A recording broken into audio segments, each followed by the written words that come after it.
Hello and welcome to the Hill and Ponton VA video blog. I'm Matthew Hill. I'm Carol Ponton.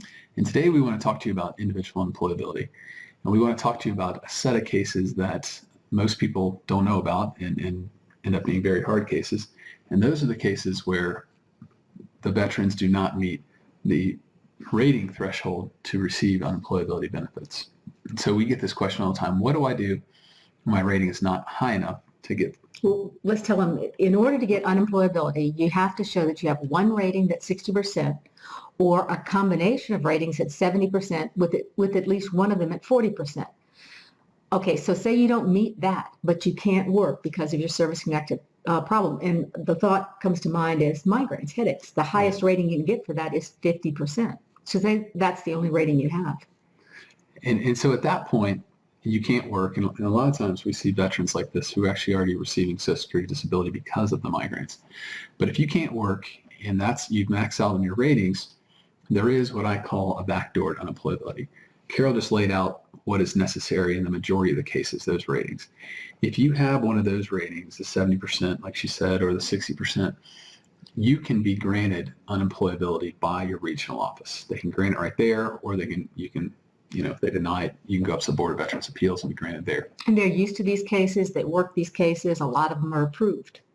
The other case we're talking about, if you only have that 50%, at that point, you have to keep on pushing your case, and to win your case, it has to go to the VA central office.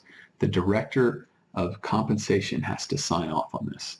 And so these cases are a lot harder because your first battle is to get the person in the regional office to acknowledge that you are unemployable because of this 50% rating.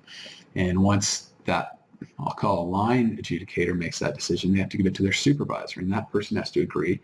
And from what I understand, there's actually a third person that has to agree in the regional office. Well, unfortunately, the easier thing to do here is just to deny.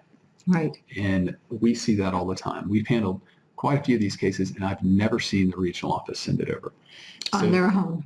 So then it goes to the Board of Veterans Appeals, and the board cannot grant this case. They too would have to send it to the Director of Compensation. So by that time, hopefully you have enough positive evidence. You've got your Social Security opinion, you've got your doctor's opinion, whatever you have in there. And then really the only thing the board can do is send it back to the regional office and tell them to send it to the central office. So this takes an incredible amount of time. If the shortest one of these cases I've seen is 5 years, because there's no direct person who's going to grant this. Now, if it goes back to the director, if it goes from the Director of Compensation and they deny it, well, then it can make its way back up to the Board of Veterans Appeals and they can grant the case. But you can see from that chain of events, 7-9 years is not out of the question. The VA will not tell you about this way to get unemployability. Fortunately, majority of veteran service officers don't know it. And so it's just important to understand that if your service-connected disability keeps you from working, whether it's a 70% rating, 50% rating, or even a 30% rating, then you are entitled to unemployability compensation. The question is, what's the route to take to get it? Carol mentioned the migraines. The other one we see all the time is back. Right. If I see a veteran with a back disability rated at 40%, that to me is really serious because the VA underrates backs. And if I see someone at 40%, then that tells me that they probably are not working because of that alone.